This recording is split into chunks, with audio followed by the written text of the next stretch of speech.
it's kind of your day-to-day basis. Like if you have the habits like Brian just talked about, brushing your teeth, you don't think about brushing your teeth in the morning. It's your videotape. It's just playing. It's just what you've always done. So the more that you can ingrain these health habits into your day-to-day basis and these small little wins, it just becomes what you do every day. There's not a question of, oh, do I eat breakfast today? Because you eat breakfast every day. There's not a question of, oh, am I going to go work out after work? Am I going to go and let's go to happy Welcome back to another episode of the Take Back Your Life show. And today we're talking about, I think, one of the most important topics when it comes to transformation, because people are so focused on what they need to do when in fact they need to become someone else. It's who you need to become for this transformation to be successful, specifically the habits, the character traits, the lifestyle that you live. And today we're going to be talking about what we've seen over the last decade of helping thousands of people transform their lives in the Mohawk Valley. What are these traits? What are the character traits? What are the habits that they have? Like, what are all the things that people who are really successful do in order to get that successful transformation? So I think we should kick it off with the team here and just talking about, like, what are some of the habits that you notice in the clients you work with that they display consistently that get them from that point A to point B when it comes to a transformation or whatever their goals are in their health and fitness journey?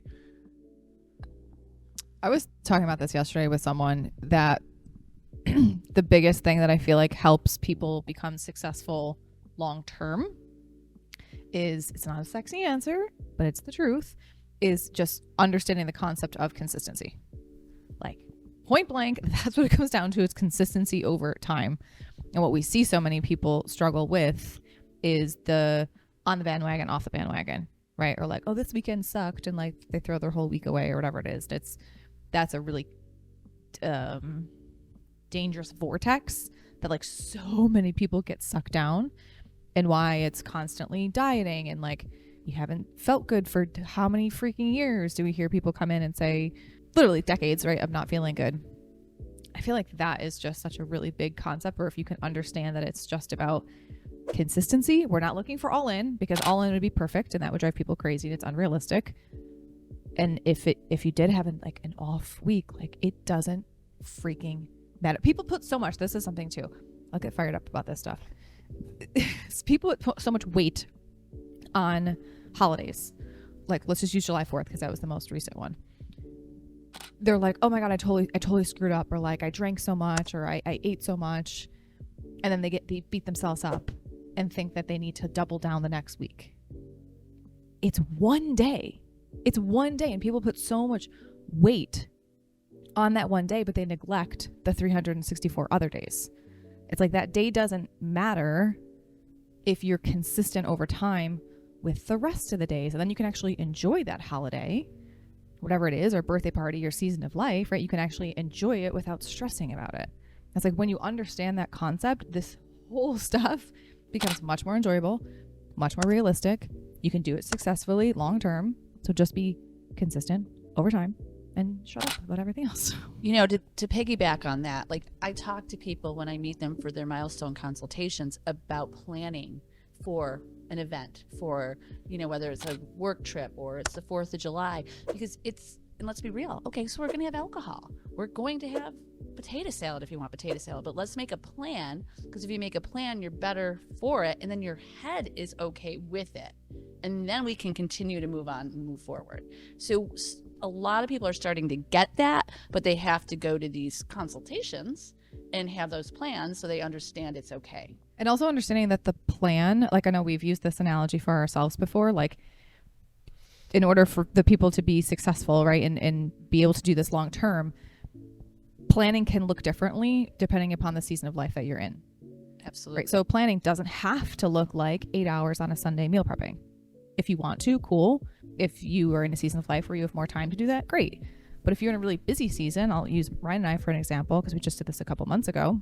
It's a priority, but maybe it wasn't number one. It's always on our list. Like, I feel like there's like 5 priorities that we always have, and it stays on that priority list, but maybe it wasn't 1, maybe it was like 3. So our prepping was make sure we go on the website where we order our meals on Sunday and order them so we have them on Wednesday. Like, that was our prepping. It can be that simple. But people are like, oh my God, it has to be this meal prep. And I'm like, it doesn't, no, it doesn't. Just think outside of the box. I literally said that yesterday. I said, I put a bunch of veggies that are already pre-cut, because I'm just don't want to do it. Put it on my cookie sheets, pop them in the oven, and I'm laying at the pool. I didn't do anything. I just put them on the cookie sheets, and then I went and flipped them and went back to the pool. So it doesn't have to be hard. Looking at consistency, like, and taking this another level deeper, like, what are some of the habits that you do see with clients to stay consistent? Like, what are some of the things that they exhibit that allow them to stay consistent long term? I think one of the things I've noticed is definitely establishing some sort of a schedule or a routine, not only like planning ahead, but understanding that if you have some sort of a routine in place, then it's going to make your life so much easier, you know? Structure creates freedom. Yeah. Our clients, I see success with them, like when they come to me and I see them like for those consultations, is the ones that are coming in consistently, like at 5:30 in the morning, 4 o'clock class, whatever it is. It's like their, I don't want to say ritual, but it's like what they do. Sometimes they might miss that because of a life event and they go to a different time frame, but they're consistent with their schedule. Like that's what they do every morning. That's what they do every afternoon. You know? Yeah. Versus the people who come in for different time slots during the days, during the weeks, they are not as consistent, you know, overall, like for a month with the number of times that they get in for their workouts. Correct. Yeah. I'll brag about our member, Karen Picola. She says that she equates working out and coming here to brushing her teeth. Yeah. And she's like, it's just something that is Mm-hmm. in my routine. This is what I do. It's scheduled, at least in our case. I think that's also a nice thing, is it's scheduled, it's on the books. So like if you don't show up, you're breaking a commitment to yourself and also your community, which is helpful. Yeah, I had that conversation recently with a family member. I think it was when I was away on vacation. I was off for a week, and I think I was getting ready to go work out, and they said, "You're gonna go work out?" And I said, "Yeah, why?" She's like, "Well, you're on vacation, relax." But then I said, like, "Do you brush your teeth when you go on vacation?" Like, yeah, that's me brushing my teeth. That's me, those habitual acts that I do over and over again, whether it's a day off or a day where I'm working, 12 hours, whatever it is. Brian told us a really interesting story the other day about Phelps, and that's like triggering in my head right now. Yeah. Well, I was thinking that because we talked about this in our meeting about just the habit of winning, and that winning is a habit, losing is a habit. And if you can set yourself up for very, very small wins, and I think that's one of the things that we do see our clients do consistently. Like we talked about consistency long term, but that's really, really hard if the expectation you put on yourself is to never eat something that's bad. Like if you label this category of food bad and you're like, well, I'm never going to do that and I'm going to be consistent never doing that. It's really hard to be consistent never doing something. But you can be consistent in making small progress towards a goal. And also maintaining your habits. So like Kimberly mentioned about Michael Phelps. If you look up and you can find out his routine that he had when he was preparing for the Olympics, I believe this is back when he was in Beijing, and he broke all the records and won all the golds. Like everything about his day leading up to that competition was meticulously planned, prepped for, and repeated every single competition. So he gets up in the morning on competition day and he just needs to, his coach would say, just play the videotape. Because it's all up here because he's done it so many times. So he just plays the videotape in his head. And that would, I know we've talked about this, like when I plan things, that's what I try to do and visualize what I want to happen. And then I go into the activity and I just play the videotape. And it's kind of your day-to-day basis. Like if you have the habits, like Brian just talked about, brushing your teeth, you don't think about brushing your teeth in the morning. It's your videotape. It's just playing. It's just what you've always done. So the more that you can ingrain these health habits into your day-to-day basis and these small little wins, it just becomes what you do every day. There's not a question of, oh, do I eat breakfast today? Because you eat breakfast every day. There's not a question of, oh, am I going to go work out after work? Am I going to go and let's go to happy hour? But no, you go to work out after work every day. Or maybe it's Wednesday. And, hey, I go every Wednesday. So you go on Wednesday. Like you just don't change your habit. And it gives you the ability to win consistently because you just need to play the videotape. Think about how much stress that could relieve for somebody in a day. I'm not to this extent, but there are people who even have certain clothes that they set out and they wear every day. They eat the same types of meals every week. They do the same grocery shopping. You guys have existed with me long enough to know I don't have very many shirts. or pants, or shoe, like same thing. It's Shirts he gets are from like masterminds or groups like he's wearing right now. yeah, this Operation Blacksite Mastermind. But it's for me, it's for decision making fatigue. Yes. With what we do here in I think in any coaching capacity, you're making a lot of decisions for people constantly because you're getting asked questions, you're trying to help them, and every little decision you make, imagine it like kind of like a bit of a workout, like it fatigues you mentally. And if for anyone who's watching, if you work in a very high intellect position where you have to use your brain, and maybe it's accounting and numbers, you know what I'm talking about, is because by the end of the day you feel exhausted because you're always working on it. So if you can limit your decisions, it makes it so much easier, which is why I tend to wear the same things every week.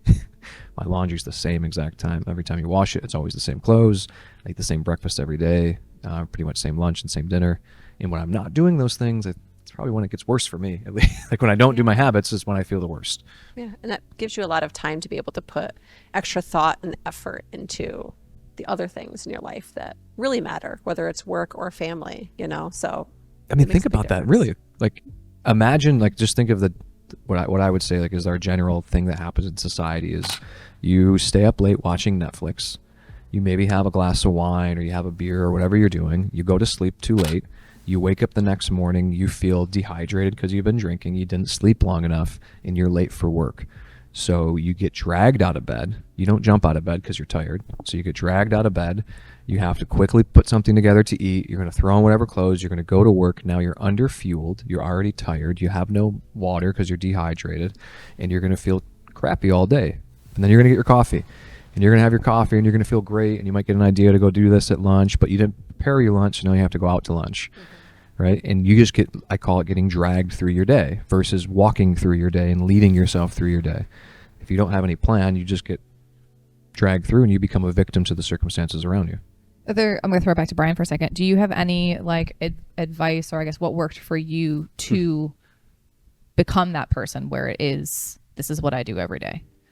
For me, it was like a very, very long learning experience because I have a very all or nothing mentality. Like either I'm in 100%, and if it trickles down or it dips down to 99, I fall off completely. But since I'd say over the last maybe 3 or 4 years, I've kind of like tried to change my perspective on that and just like approaching things with moderation. And a lot of people, me especially, I always thought like moderation and all in could like kind of conflict with one another, but they actually coincide with one another. So you can be all in, but you can still enjoy like the half moons or anything like that. Or like whatever your guilty pleasure is, you can still enjoy that stuff. But like moderation is so crucial, especially for like long-term sustainability. Like that right there is like the key component, because so many people will come in and they'll start strong with like the 3 to 5 workouts a week. It's all at the same time. They meal prep. They eat fantastic like proteins, veggies, carbs, like everything is on point, but they don't give themselves, like, I don't like to call it a reward either, but they don't let themselves enjoy life essentially.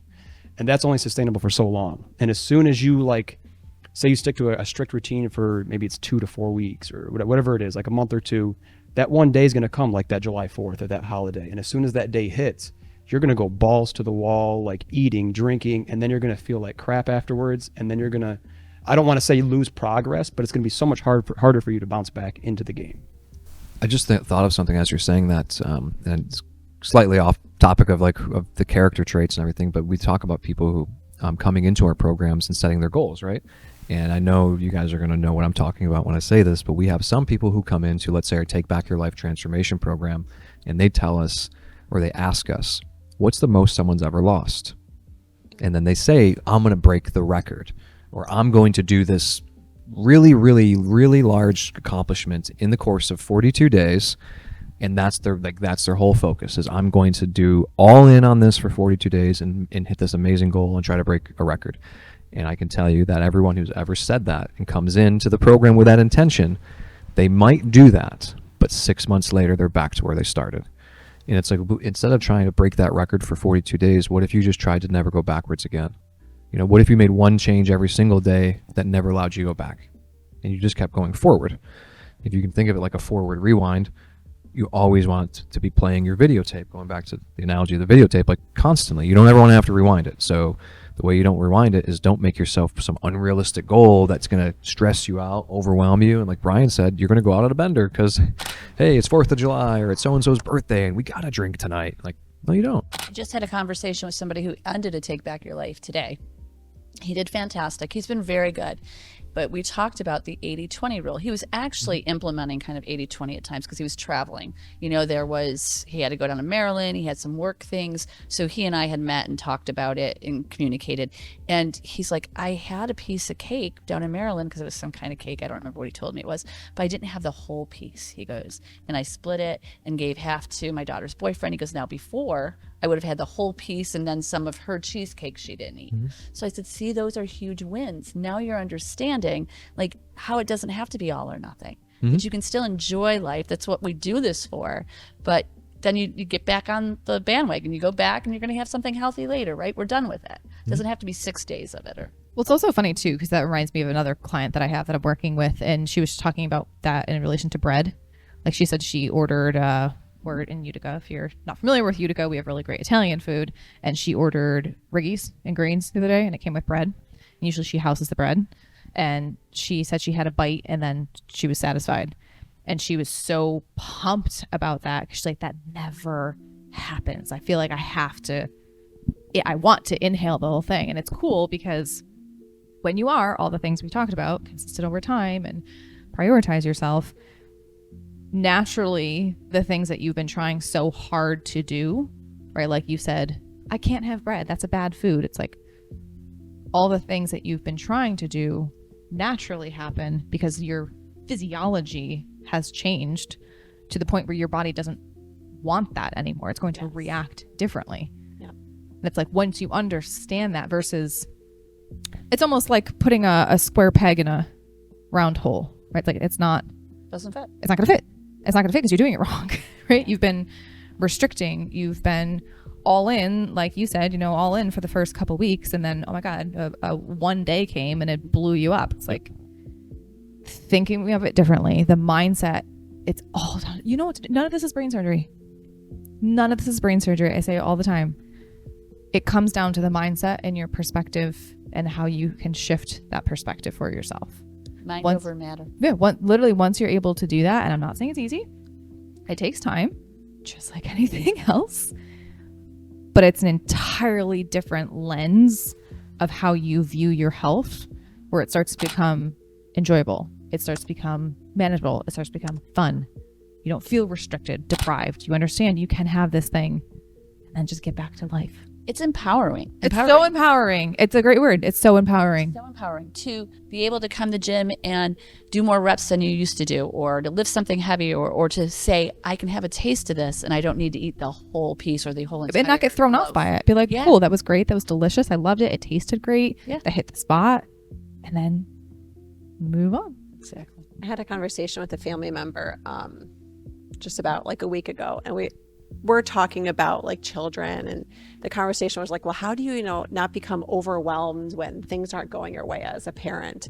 And I said, well, I used to feel that way, but now I just think of it in like a positive light, well, yes, like things aren't going well, but like my kids are healthy and we're here having I'm having a good time. You need to look at your health in the same aspect. You can't just be overcome with the things that you're eating, the workouts that you're missing. You have to look at the positive ways, because that's really like the way to get through it. One thing that I think is really good about what you said in terms of not, I guess, going and eating the bread or doing all that stuff like I normally do, I guess, is two things. Is one, that's a small habit you could do. We talk about small habits. You could just not have bread at dinner. That could be a win. Also, I think going back to like the theme of today and like what are the traits that people show who are really successful, one of the traits that they show is they don't attach emotion with food, or they detach emotion from food, and they don't use it as a reward system. Like they don't use it as a way to get feeling. And I think that tends to be a big problem for people who are struggling with their weight, is if food becomes a coping mechanism. I can tell you that it's a coping mechanism for me when I'm stressed. It's probably a coping mechanism to some degree for all of us when we're stressed. But the lower that you can allow that coping mechanism to grow, like if you don't allow it to become your main thing, the more likely it is that you're going to be able to succeed, because you're not going to run to that food when something bad happens, or when you become overwhelmed, or when the thing at work doesn't go your way. It's not necessarily that you never have food to enjoy it, but it's not a reward. Like it is a fuel. And if you can understand that, I think it alleviates some of the issues mindset wise of attaching your emotions to the food. There, I think, are definitely times where it's like appropriate to celebrate. You know, go to dinner because I don't know, you got a promotion or you graduated from college, something like that. Like, but it doesn't always have to be in your day to day because you're gonna get stressed out. I think that's another important characteristic trait to kind of start to wrap your mind around if you want to be successful long term, is understanding that it's inevitable, 100% inevitable. You're going to fail. Like it's going to happen. It's not going to be successful. Let's be very black and white with it for a second, using the scale. I hate the scale, but let's talk about it because a lot of people are still obsessed with it.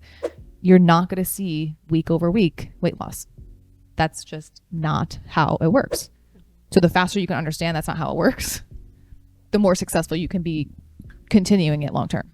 Absolutely. You have to ask yourself the questions of like, how do I feel this week compared to last week? We take people's measurements here when they come in because they may have not lost weight necessarily on the scale, but things are moving, and their sizes are changing. And what wins did you have last week? How's your mentality been? Are you getting more sleep? Are you knocking yourself off of medications? Is your doctor taking you off medications? There's way more wins than just the weight on the scale. I don't remember specifically what it was, but I remember a couple of weeks ago, someone came in, they did lose maybe like 1 or 2 pounds or something like that, but they were super upset about it. But then they also in the same conversation told you they got off a medication and they were beating themselves up over the fact they only lost 1 to 2 pounds. It's like, you got to flip the script. You have to flip the script or else you're going to be in that negative downward spiral and you're going to give up at some point in time. Mm-hmm. So in order to keep that momentum going is focusing on other things. Yeah. Right? Understanding week over week, it's not going to be a successful win. I do always believe you have wins. I do believe that. There's always a win. Are you breathing? That's a win, right? But you're not always going to have these week over week huge celebrations, right, that a lot of people think they should have or they deserve. It's like, it's not how life works. What's interesting is I'm finding people that don't weigh themselves weekly that are in a program and they see me and they go, well, I don't really want to do that. And it's fine. Like, I'm like, where's your head at? If you don't want to weigh yourself weekly, then don't. They are more successful because it's not playing that game with their head. The up and down and the changes, and they've done very, very well, and again, we talk always about like their non-scale wins because it's huge. What are you doing differently now than you did 6 months ago or a year ago? Because people don't realize it sometimes. They don't think about those things.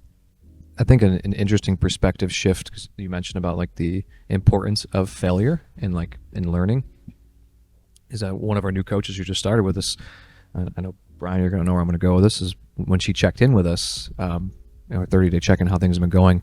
One of the things that she said was, thank you for permission. Thank you for giving me the permission to fail. Like, thank you for allowing me to not do something correct, but learn from it so that way I can see what I'm capable of. And I was sharing with her, like that's the process for everything, is like, you attempt something, you fail, you learn, you get a new skill, and then you can go and do it. Like, that's how everything works. So to expect that you won't fail is ridiculous. You're going to, like, you should, if you expect failure, then it's much easier to recover from it because it's just a part of the process. And I know, like, from us being in business, like, we have learned that you need to do that because you will fail multiple times and it will hurt a lot. But every time you learn something and you get better from it. So if you can just change that perspective on it and give yourself that permission, I think it's a huge, huge mindset shift. And that's one of the things that we do notice with people who are successful is they don't bury themselves if something doesn't go wrong or go right. Like, they understand that process of learning. If you have children at home, you've seen it live. Like, they fall down and what do? They get up. And when they can't walk, they crawl, and then eventually they stand up and they walk. Like, but it's all like learning through failure. So just give yourself that opportunity to learn through failure, and it will make the process so much more enjoyable.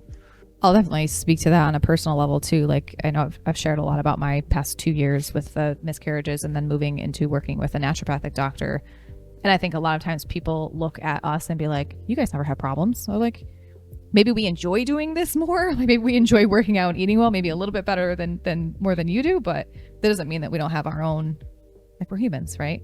So for me, the past 2 years, it's been a ton of failing because I've pushed myself to do things that either I didn't know about or wasn't sure how I was going to react, and have failed a lot, right? Of not feeling good or eating foods and having reactions, and I'm like, I've eaten that food for 20 years. What is going on, right? And there were sure a lot of frustrating parts throughout that journey where I did want to give up, and I was close a couple months ago of like calling quits with the coach because I'm just like, I'm frustrated. But through those processes and talking and having a coach and someone to actually talk to and having a supportive network to actually talk with, which I think is also important to being successful long term, I was able to take, again, the different perspective shift, because it comes back to that of it's not that I'm wrong, it's not that my body sucks, it's not that I'm broken, it's not that I can't do it or have the discipline. It's none of that. It was literally gathering data, analyzing it in the lens of where I am in life, what my priorities are, and then being able to take that and move forward with it with like a new view, data point, way of thinking, whatever it is. And it's like, I know my body so much more well now than I did just a year ago. And to know that about yourself, like you said, it's so incredibly empowering. But you have to fail. You have to go through this sucks. I don't understand it. Why is this happening? But you have to go through the storm. The only way through the storm is through the storm. That's it. Yeah. It's like last night driving through the thunderstorm. I know I'll get to the other side. Off of that, and also what you said too, Ryan, about like expecting failure. If I had to pick like one of the key habits, and I think it qualifies as a habit, that like a lot of the more successful members of the stories that we see here, is that people keep their expectations in check. Like they don't come in and, I mean, the more successful stories that we see, we don't have people coming in and saying, I have a wedding in 2 weeks, I got to drop 45 pounds. Like, I mean, it's not going to happen. But when someone comes in and they've had 40 years of bad habits and they know it's not going to change in 40 days, like they know it's going to take time. Like those stories right there, those habits, like those are the ones where we see like the best results. Like they know it's going to be a gradual change, like whether it's something small, whether it's not having the bread at dinner or whatever it is. Like those small little changes over a longer period of time, again, are more sustainable and more successful. In looking at expectations, I give you a reframe on expectations themselves, especially when you're setting unrealistic expectations. So unrealistic expectations, if you wrote that word down, just change it. Unrealistic expectations are actually just disappointment in progress. That's what you're doing to yourself. You don't know it in the time. You think, I'm setting this really, really big goal, which is great to have a goal, but if you translate that goal into an expectation that I must be at this point by this time, because you're just giving yourself a deadline of when you're going to be disappointed in yourself. Because most often we think of ourselves much like our expectations for ourselves tend to be higher.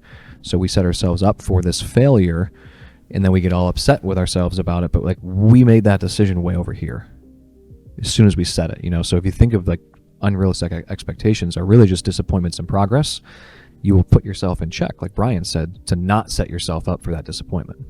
I think another characteristic, there's so many things going to my mind right now, but I think another characteristic trait that we see of successful people is what we were talking about last night, actually, Ryan and I, is the concept of surrendering and understanding that you can control a lot. And I do recommend controlling what you can, but there's also an aspect like life is going to throw you so many curveballs that you cannot anticipate, in allowing yourself to surrender, but also understanding that you are going to be okay. Like you're empowered. You know yourself. You know yourself better than anyone else. You're going to be able to get through it, but sometimes you have to surrender to those moments, to those seasons of life, and not letting it take you under, like the negative mindset around it. Like, this is it. I'm going to go back to where I was 10 years ago. It's like, no, you're not. I think also surrendering to help. You know, like, and I know, Alicia, you can speak to this probably more, of like how many times someone comes into us, like to meet with us in our training facility, and they're in a very bad spot and they need help. And when we show them our plan for help, they try to tell us how they need to do this differently, or how, well, they've tried this or they've did this and they want to do this, and, oh, I can't do that. Let me try this. Oh, I'm never doing, like, if you knew what to do, then you would not be here sitting here talking to us. Like, if you can just remember that, if you had the answer, you wouldn't need to come here. And it's okay. And it's okay that you don't have the answer. It's totally fine. But also trust and surrender to the people who you're going to help, And even if it's not us, if you're going to hire a coach or whoever to get help, like, you're going to them for a reason. Allow them to help you, because they do have, like, they have help. They have the answer. Like, that's why they're doing what they're doing. Just do it. I just had someone a week ago come to my office and she wanted help. I asked her 6 weeks ago and she wasn't ready for it. She's a member. She wasn't like in a program. And she goes, I think I need the help. So she came in and gave me all this. We hear it all the time, menopause and this, and I can't, and da da da da da. I said, do me a favor. I said, let's do this. Here's the plan. Follow this for a week. Come back in a week. Bring your nutrition plan. Bring your nutrition log with you. Bring everything, and we'll just see what it looks like. 1 week, she was down over a pound, up 1.5 pounds of muscle, and down 2% body fat by following 1 week. Mm-hmm. So we do. I mean, if you want to do it, it will work. And it's not menopause, and it's not this, and it's not that. You're just not following completely the way you should be. So it's doable. And to go back to what you were saying, I always use this as a little bit lighter way, a little analogy, but I talk to people all the time when they come in and I go, if you drive with me, we're going to take a wrong turn. There's no doubt in my mind. What's going to happen is we will maybe take a couple of them, but we're going to get back on and we're going to get to the destination. It might just take us a little longer to get there. And that's what this journey is about. It's progress, not perfection. You will get there, but just allow yourself to get back on track. And trust that journey. Like, and the one we heard this recently is like, when someone comes in with nutrition, especially, well, I want to do, but I can't do that. Can I just have my breakfast? Can I just have my dinner I really like? Well, so-and-so, if you're at home thinking about asking this question, go stand in front of a mirror. That's what your breakfast got you. That's what your dinner got you. I know it hurts, but it's true. So try something different. That's all. Like, try the process that you're signing up for. Try the coach that you're hiring and you're trusting. Like, allow their process to help you, because what you've been doing has got you to here. So clearly we got to do something different. And just like Christina said, surrender to that. It's okay. It also feels good to surrender. Yeah. You do? To a degree. Still working on that myself. But like, just acknowledging that, like, I'm open to receiving help, like, is huge, because people do think they either need to do it by themselves, or we always hear, I'll go to the gym when I get fit, right? Or like, I'm like, I'm gonna start working out first before What? I come. it's okay. You need help. It's totally fine. That's what we're here for. It's like you have to get over almost your ego, or you have to get over the embarrassment. You're the only person that thinks it's embarrassing. Like, literally, this is why we are here, to help you. It's not embarrassing. This is life. There are thousands and thousands of people in the same shoes. I think that's something too. You're not special.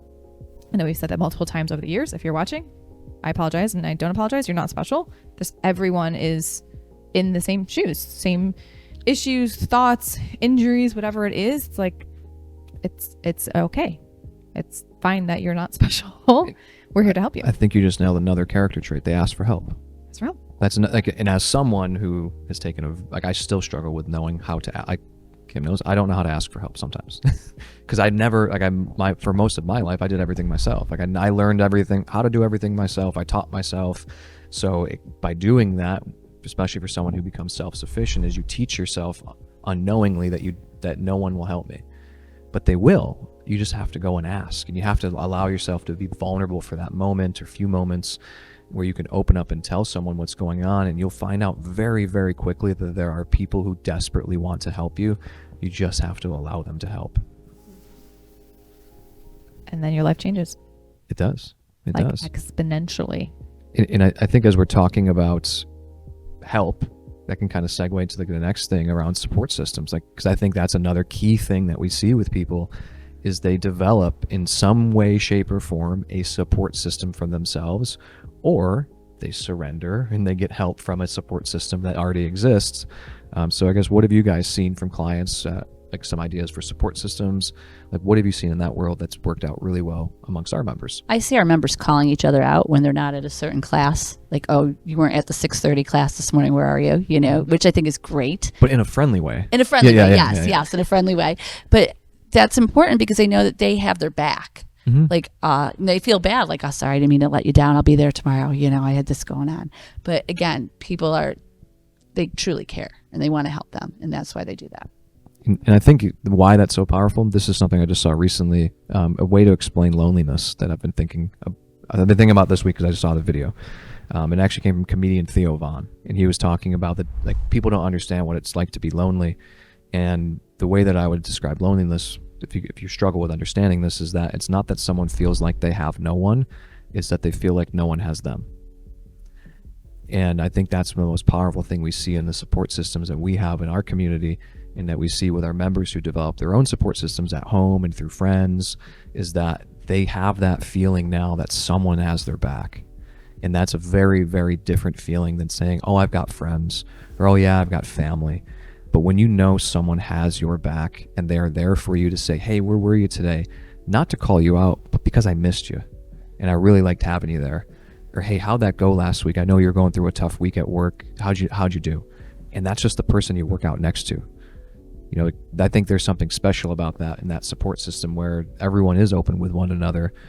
And not to brag about OP training, but I think we have a unique environment with that here in our community. But it does exist other places. Even if you're not locally, like, you can find these groups and people where you can have that support system. Well, because think about how many people don't have that support system anyplace else, right? It could be a significant other or family members that aren't on the same page as you right now in your journey, and maybe even in your work environment. Maybe it's a whatever, toxic, or again, just not on the same page. So having, like, purposely and intentionally seeking out a community that you can receive that from can be extremely beneficial. I mean, I know we've talked to a lot of members here that this almost is the only place in their life currently where they have that kind of support system. Yeah, we talk about it all the time, that the unfortunate reality that most people go through their day-to-day life with never having someone else appreciate them, hear them, listen to them, and actually understand them. You know, so again, if you're watching and you know someone in your life who is struggling and you've seen that, like, just ask them how they're doing. Just letting them know you're there can make a world of difference for someone. Just, hey, like, I could see that things have been tough for you. How you been? Like, just that. Like, that alone can change someone. I can't tell you the amount of people I see right now leaving, and they're out in the parking lot and they're talking for at least a half an hour after class. That is their support. These are their people, and they come here to forget for a moment all that stuff that we deal with day to day out there. This is their tranquility. And a lot of times people don't realize that, but if they really truly look for it, it's there. And the support of our members, and I hate this, not that we're bragging, they're just great people. I think going along with the support, one of the other things that helps make some people more successful with their transformations is being honest with those around them about their goals. You know, so whether they're coming into a gym and sharing it with their coaches, or whether they're, you know, out at a 4th of July barbecue with their family and friends, and, you know, they're choosing to bring a healthier dish and say to those people, you know, hey, you know, I'm working on this, or I'm working on that, and I want to eat healthier. You're influencing them in a positive way. Maybe I just said that 2 times. You're maybe making them think about their, you know, their options, the things that they're choosing to do too in their lives, and just telling somebody what it is your goals are. They can help support you too, but they can't support you if you're not open and honest with them. I actually just had a member message me yesterday asking for some advice about her partner on him not necessarily being supportive, and like, she's obviously in a relationship with him and loves him, but she's like, it's been about a year, and, you know, I have all these goals and I've made great progress, but how do I get him to get on board? I think that's an important conversation too, because you might be out there or in a situation where the other person isn't on board. And I think that 2 things: 1, communication, right? Like, literally vocalizing what your goals are, the importance of them for yourself, but also in the same breath, understanding that you cannot change the other person. And that can be a really tough pill to swallow, because you love them, right? You want them to come on this journey with you and change with you, because you've seen the amazing benefits for yourself, and you want that for the other person. You want them to be and feel at their best too. Yeah, and you know, hopefully they do, right? Lead by example. And many times we do see, you know, a year and a half later, the significant others start to come in because they see the positive changes and they want to join them. But I think understanding that you do not have control of another human being, and as really awful as that is, sometimes they're not going to change. And then you get to make the decision, is that the relationship that you want to stay in, or is it not? It can be a very harsh reality, but I'm not saying that's the end all be all. You need to break up with whoever you're with. But I think communication is a huge characteristic trait, consistently having tough conversations, and also accepting the fact that you cannot forcefully change someone else. You can only lead by example. That's what I have a little maybe controversial view on that, but agreeing with Christina just a little bit harder that, yeah, it's not about getting someone to do anything. I know I've talked about that before. You can't. You can lead them to that destination. And the cool thing that happens, and this is the controversial part, is that if you lead them to that destination and they choose not to follow, the self-development that you will experience along that journey will put you in a place in which you're okay to walk away. And you will be okay with that decision. And I know that might be hard for someone to hear and understand, but we've seen it happen enough. That's one of the things that does happen in these transformation programs is people make major life changes, which is why we talk about creating a change that transcends the physical, because it's not about the physical, it's about what you do with it. And if you do take that journey to better yourself, most often, I like to be hopeful that your partner will see that and become inspired and will be aligned with you in a way that you both go on that journey together. But if they don't, you will be in a place where you're strong enough, both physically and mentally, that you're okay with that and you can continue your journey without them. One of our members, she has been with us, I believe, for over a year. Correct me if I'm wrong. But she made a transformation herself, and then her husband hopped on board, and now her children are even kind of on board and making healthier decisions. I think, Alicia, you know the story better, with Aaron's children, right? And they influenced a whole bunch of people. Yeah, so she came, she's lost an amazing amount of weight, but the one thing too, going back to habits, she's got a good mindset that it's not always going to be perfect. So I think that's been very helpful for her. And I love some things she says. I'm going to go back to that, what you're saying, but she says, I got up and worked out today. I didn't want to, but I came anyway. Yeah. Those things are really important, talking about habits. And because she did, her husband started eating better.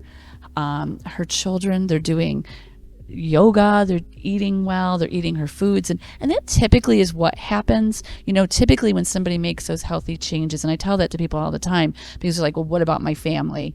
Your family will start making those changes because they see how good you feel. They see that, like, oh, this apple's delicious, or your yogurt's delicious, or whatever it is. And then everybody starts getting on board. Yeah. So again, typically the whole family does it. And when you change that, she changed a whole school, or a whole summer camp. Summer camp. It was summer camp. The kids went and they said, there's no healthy food to eat. And literally the next day, the next week, they were serving healthy things, vegetables and stuff like that for the entire camp. That's awesome. That's huge. And that's a big impact. And that's when you're changing more people's lives. Yeah. Yeah. That's so amazing. I remember years ago, because kind of piggybacking off Alicia, this was like a year or two after we opened, I had a mom come to me with I think her daughter was 13 at the time, and she wanted her daughter to lose weight, like 15, 20 pounds. And she said, we're currently doing Dr. G's, which I don't think Dr. G's is nationally known, but it's basically like supplements and induced weight loss. Yeah, medical induced weight loss is what it is. And her daughter was, like I said, 13. She's like, no, how can we get her to lose weight? And I was like, you. I put it back on the mom. I was like, you know, obviously we had a whole conversation of like what the household looked like and eating and stuff like that. I'm like, if you want her to adopt healthy habits, you have to adopt healthy habits. She did not like that answer. Her daughter did come in, but, you know, I didn't focus on weight loss with her. I thought that was honestly very personally, especially from the mindset I was in, coming from a dancer, I did not feel like that was appropriate at 13 years old to be doing that. Fast forward 4 or 5 years, the mom joined. The mom did our Take Back Your Life program, was very successful in implementing all the habits. Her daughter had gained more weight since then, right? That was a couple years later. Her mom reported back. Guess what happened to her daughter? Her daughter started eating healthier foods. Her daughter started coming here after, when we still had athlete programs. It's like, you have so much power. You have so much influence, especially as parents. Like, your kids are watching you. If you want your kids to be healthier, if you want generations after you to be healthier, if you want anyone to be healthier, it has to start from the top down. And Become the implement- mother and father that you wish you had, or become the mother and father that your younger self needed most. They said last night at the concert we went to, the guy got up and spoke after, like for all you parents in the crowd, like be the like for the fathers, be the man that you'd want your daughter or that you'd want your son to grow up to become, and also be the man that you'd want your daughter to grow up and date. And I think that really hits home, like value systems of what you do and how you behave and how you think, and translate to the kids, like Christina said, that leadership aspect. It's really, I'm a big believer that everything, actually, what we do is about leadership. It has nothing to do with fitness, nutrition. It's all about leadership and how you lead yourself, and then in turn lead the others around you. And like Christina said, we see amazing changes that start with the mother and father and translate down the line to the kids into summer camps and other generations. And it's really, really amazing to see, but it starts there. What are some of the, Brian, on the coaching, on what are some of the characteristics or habits or things that you see with clients who are really successful in the training world? Like, what do they do differently in a training environment that you think can help them out on their journey? Oh, that's a tough one. I mean, 'cause there's so many. You mean like from just like a, I guess, physical aspect? Or are we talking like encompassed like just in... Well, I guess more so like anything around the specifics of fitness and nutrition. Like, are they keeping track of their progress and their weights? Like what are some of the things you see there? Oh, that's another thing. Well, Alicia and I have spoken about this a few times, because I know when we made the transition with, I guess, joining the 21st century with the app and stuff like that, we're both in agreement that it's much easier to adhere or see results from simply picking up a pen and writing down what you're doing, whether it's a win, whatever your nutrition is, stuff like that. The correlation with that, like that connection of just writing it down, like that right there can carry someone, like basically like launch their progress, because it's very easy to have like a small win throughout the day, but it kind of falls to the wayside as the day moves on. But if you take note of that, and you don't focus on like your unrealistic expectations or anything like that, or like, oh, I had that piece of cake. Like, no, but you had that broccoli though. Like that's a win. Like those little things, like it's so easy to let things just fall to the wayside. Like so many great things that you do throughout the day. And a lot of us like discredit that. There's no reason. It's like, oh, it's not a big deal. Yeah. Like, well, every check-in, what do we do? What's the first thing we ask? What was your win? Oh yeah. Yeah. And it's just like so easy for that to happen. And like that in combination of knowing that any member that comes in here, whether it's like their first day or they're on their 5th year of their membership, whatever it is that like they keep their expectations like in check, but they're also like not comparing themselves to the person next to them. A lot of us, it's very easy to like a lot of us, we support all wins. We celebrate all wins and stuff like that, whether it's like, 1 pound or 100 pounds, whatever it is. And it's very easy to celebrate someone's win, and they'll be like, yeah, but they lost more than I did. Like, that's great that they did, but you're on your journey. Like their journey doesn't really affect you. It's great that they can support you. You can support them, but we're all like on our own path. Like you are only competing with yourself. So don't worry about the person next to you, how much they're lifting or how little rest that they need. The fact that you walked through the doors, the fact that you had that broccoli for lunch, or you avoided that sweet treat at dinner, whatever it is. Those are like huge characteristics and traits that just carry onward. I think thinking of it too, like everyone's running the same race, but the course is completely different. Yeah, that's a good way Like to put we're it. all running the same race, but your course is completely different, and so is the ranking system. Yeah. So there's no point of checking out what's going on next to you, because it has nothing to do with you. Mm-hmm. That's a good way to put it. I've been thinking a lot, I guess if I can add one more characteristic, thinking a lot about using nutrition and fitness as a form of self-respect. And thinking of it that way, right? So it's kind of taking away that, oh, I should go to the gym, or I should do that. It's like, well, you should, but why? Like, let's attach something more deeper, like more emotional to it, right? Because someone just wagging their finger in your face saying like, you should have your vegetables, you should do that. It's like, I don't want to, so then you don't. But having more like, hey, I'm going to do this because this is a form of self-respect.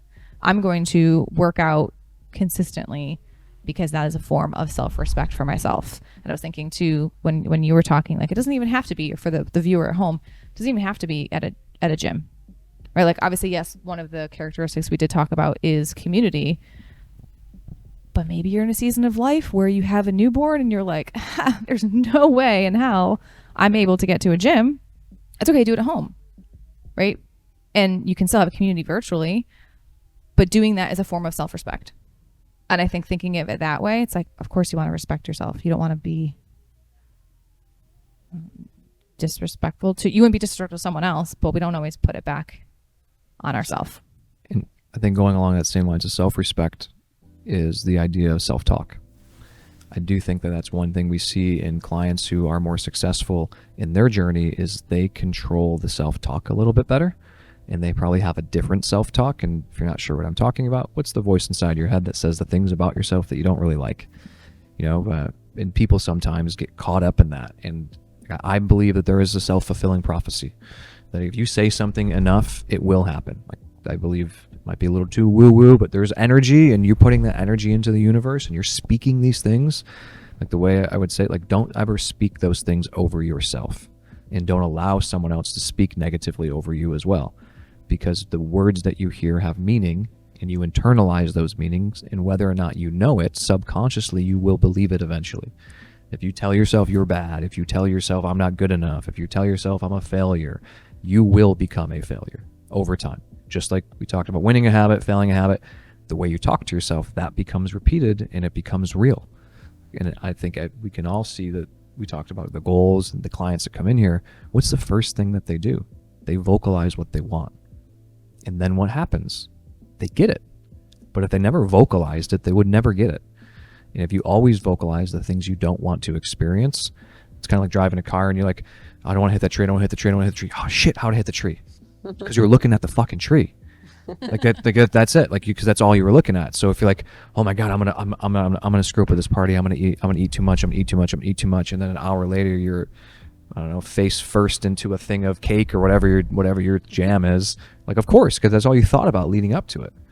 A lot of times I think that people don't realize that the things they're telling yourself that you don't want, you actually bring to the forefront of your mind. What do they say? When you look for problems, what do you find? Fucking problems. Thank you. I'm really glad. I got you. I've been using that so much with you. Like, but that's one thing I always tell. Like, part of our core values in our team is we're forever evolving, which is a great thing, and it is dangerous because you always are looking for opportunities for betterment. So one of the things I've told the team over and over is, what happens when we look for problems? What are you going to find? You're going to find fucking problems. So we don't always want to look for the wrong thing. Yes, we have to be able to identify it when we see it, but don't go searching it out, because you can always find a problem. You can find that you screwed up. I woke up 2 minutes late today, or I only ate this much of my breakfast, or I didn't have this. Like, you'll always find a problem. So you want to be aware of them, but really, like, look for solutions and look for opportunities. You're more likely to move forward with it. I always relate to the self-talk as dials on a radio.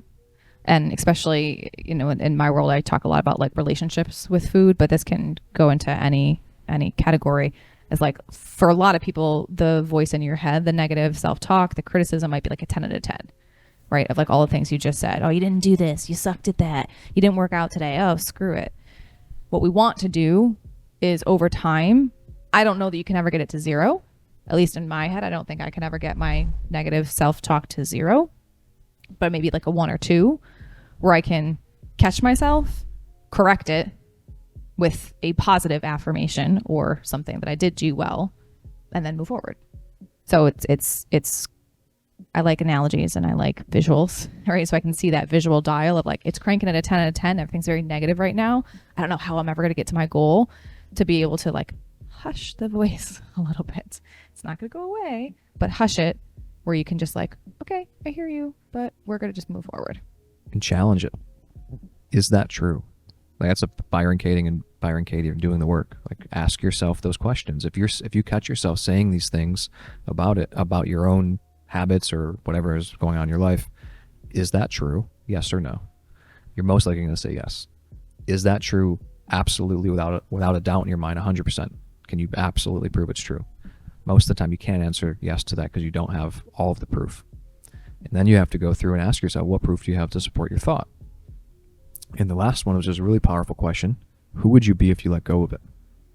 Like, who would you be if you let go of those thoughts or the beliefs about yourself? And going back to like this theme of today and the characteristics is, I do think that if you want to get a transformation, it doesn't matter what you do, it's about who you become. And I think the people who are making the most successful transformations that we've seen in our world are willing to let go of who they are for the opportunity of who they could be. And if you let go of that one thing, you'll find there's a whole different version of yourself that you haven't met yet. The one thing too is that version of who you want to be could be different along the way. It changes, and that's what we see a lot of. But they're more accepting to those changes. Like, this is who I am, and I really like it. I don't need to be that person I thought I should be, and that's huge. Those are the biggest wins, because then it's more self-accepting at that time, because you made that decision consciously. I'll pick on my mom too. I don't know if she watches this, but I'll pick on her, and she'll kind of always say that, like, well, this is just who I am, right? Like, this is No, it's not. right, and you know, Old school Italian. stubborn old school Italian. And if you're thinking that at home, like, oh, there's no way I'll ever be able to do that, or I'll never be able to change, like we just talked about, if you continuously say that, yeah, no, you're right, you're never going to. But if you allow yourself the understanding that you do have the ability to change, and you have the power to change, and who you thought you needed to be or how you were is not set in stone. It's not written on your gravestone. You can change it. One thing I just want to point out too, that I think gets overlooked is like what tools are available for people to establish these habits and to establish these routines, right? One of the things that's been very prominent in the mindset health industry the last couple of years has been like the journals. You know, so those are pretty amazing. That might be a great tool to get, because in there you can use, it does take a little bit of time to get set up. And I've tried to establish it into my routine before, and it's hard, but it really can change your life, because you open it up in the morning, and the things that are in there are, you can create your schedule for the day. You're going to write something positive, you know, like an affirmation, something that's positive, something you're really grateful for. And it's going to encourage you to reach out to somebody in your life to let them know that you're appreciative of them. And you're going to let them know, you know, something that they've done for you, or maybe it's just they've been supportive of you. So there are things like that in these different journals. And I think that's an awesome tool, because it's creating those habits for you, the positive mindset, helping you create your schedule. And I just think it's something that people should look into for themselves. And if you're giving yourself the excuse that you can't afford a journal, you don't want to buy a journal, or there's no such thing as a journal, just get a piece of paper and write down how you felt yesterday. And do it every day. And I guarantee you it will change your life. I think Brian had something to add. Well, I didn't want to say it because I didn't know if it was like too dark, but it's almost like a positive darkness. I don't know how to label it exactly, but We'll go dark. the one thing that I've always told myself, and like especially like in the last maybe like 5 or so years, is there's going to come a day, and it's going to happen with everybody. It's inevitable that you're not going to be able to do things, like whether it's tying your own shoes, sitting in your car, driving to work, like a lot of these mundane tasks that we think of that like, God, such a chore. There's going to come a day where you're not going to be able to do that anymore. So whether it's the gym, whether it's cooking those vegetables, like that day, there's going to be a moment where all that stops. It might not be all at the same time. It might not be sudden. It could be gradual. So like looking at each day, like I get to do this. Now I have to do this. Like it's so easy to get tripped up or like caught up in the, I got to go to the gym. I got to get out of the way. I got to meal prep. No, you get to, like, So powerful. there's people that like would kill to be in your situation. Like, sure, you might be overweight. Sure, you're fighting a lot of different battles, but I guarantee you're doing far more than a large chunk of the rest of the population. Yeah. But what if today was the last day that you had the opportunity to cook a healthy meal with your family, eat it, enjoy it, and play outside? You just didn't know it yet. It's a gift. Mm-hmm. I'll add one more quick one, because I think it's important too, is the concept of grace or forgiveness for yourself. Kind of going back to the analogy of the baby falling, like when your toddlers learn to walk, they're going to fall. But like, are you screaming at them when they fall? You're like, no, it's okay. Get back up. It's all good. Try again. Imagine that. Baby falls down. Like, you idiot. Oh, I just told you how to do this. So stupid. Forget it. You never What are you do it, right? doing? What are you doing? But sometimes even taking it to something like as ridiculous as that is really helpful for you to be like, wow, That's crazy. Yeah, the next time, like if you've never worked out before and you go to join a gym for the first time and you feel bad about yourself, think of that moment of how ridiculous it would be for the first time that your son or daughter tried to stand and it fell down and you were like, you moron. but it puts his perspective of like just how ridiculous you're being.